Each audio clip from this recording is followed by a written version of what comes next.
This is the Pulaski Planner, your retirement lookout. I'm Katherine Kirshner, and this is your guide to the financial strategies and career wisdom of public land professionals. Thanks for tuning in.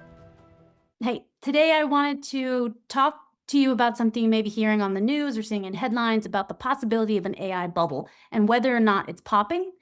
Beyond that, I wanted to talk about whether this might or may not matter to you and your personal financial situation. So to do that, I'm going to share with you something called the PE ratio and how you can use this as a tool to anchor or measure what's happening with this particular sector. So let's dive into it. The PE ratio stands for price to earnings ratio, and let's break that down, what it means and how you can use it. So the price would refer to a stock price, and the earnings would refer to how much it makes in a quarter or annually. And what's the relationship of those two numbers? So to use an analogy, let's think about if we were going to purchase a skid steer and say we could get a decent skid steer for $35,000. And then over the course of a year, that gets you can generate revenue with that of, we're just going to use easy math, say $3,500 with that skid steer. This would be a price to earnings ratio of 10, right? So for every dollar you generated in revenue, you paid 10 times the price, right? Now, let's say something weird happened in the market and someone made everyone believe that this new skid steer was going to just revolutionize the industry, and somehow through some wizardry, they're getting people to pay $350,000 per, for this skid steer. I don't know what the skid steer does, but just go with me on it, okay?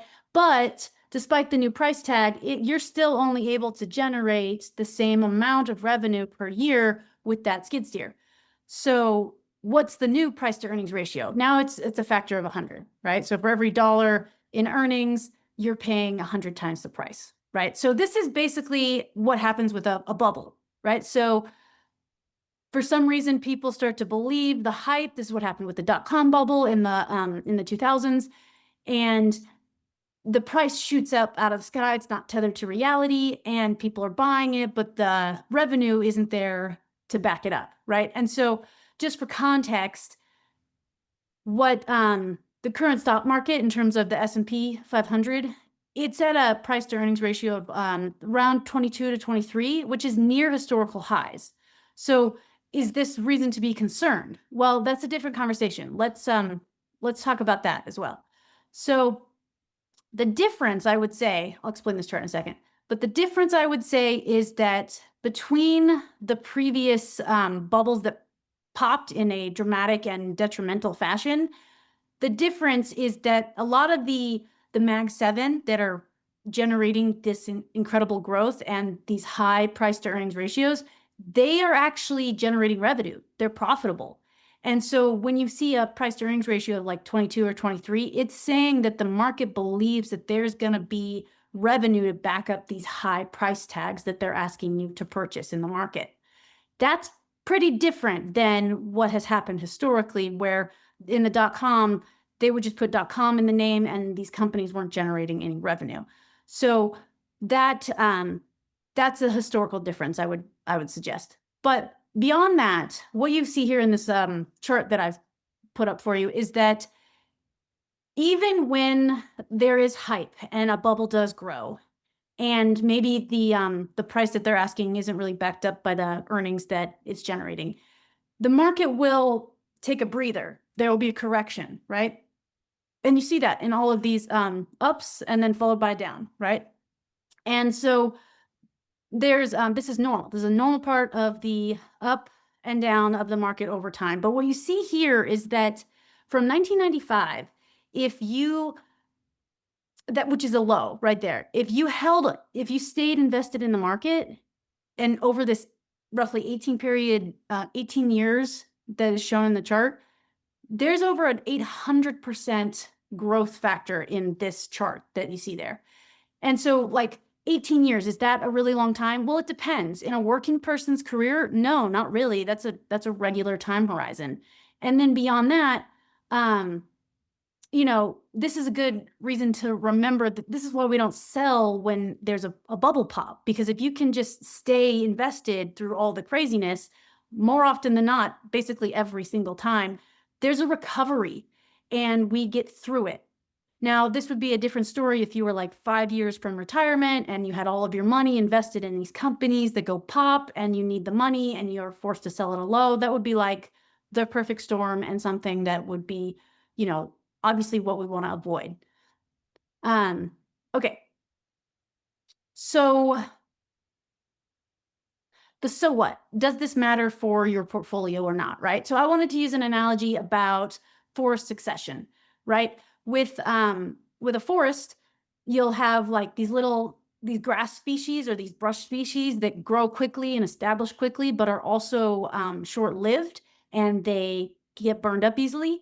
So those would be like these hyped up hot item stock tech companies, right? And so and then conversely, if you like think about like your established species, your Douglas firs, your oaks, they're slow growth, they're stability, they take decades to mature, and then once they're established, like they create the canopy for our forests, right? So and the winds come and go and nothing shakes them, more or less, right? So this is what I'm describing is you need both.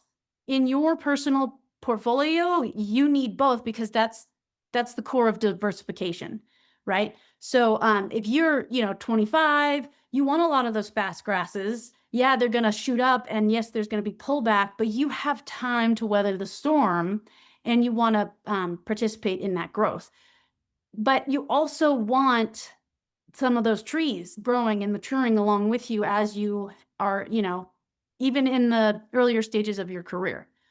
And then as you get towards the end of your working years, you want more of those, stable trees in this case, or those would be more of your fixed income, things that you can rely on come what may, regardless of the weather or what may happen, right?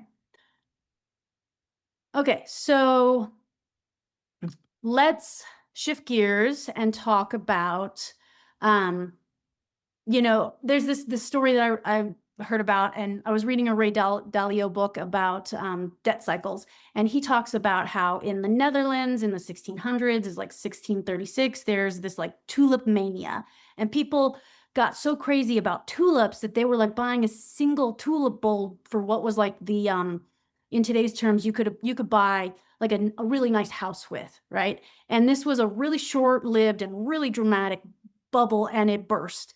And for the people who had recently purchased those expensive bulbs, they were left holding the bag. And so that's obviously, we don't want to participate in that, but what does this tell us? It's very common. It's human nature. These things come, they go. And what we want to do is just be well diversified across different assets classes, different sectors, diversified geographically across, internationally, et cetera, right? When we are sufficiently diversified, we're able to see these bubbles grow, maybe pop, maybe just gently deflate, which is always preferred. And our portfolio and our long-term financial plan is okay either way, right? That's what we want.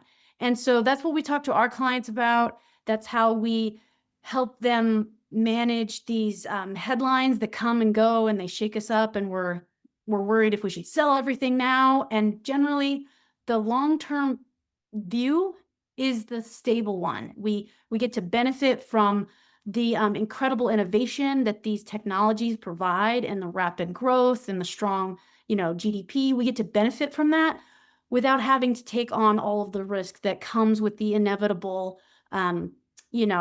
breather that the market takes before a recovery. So I hope that was helpful. I hope you learned a little bit about PE ratios and whether or not how concerned you should be about this current possible AI bubble. And remember, don't forget the forest for the trees.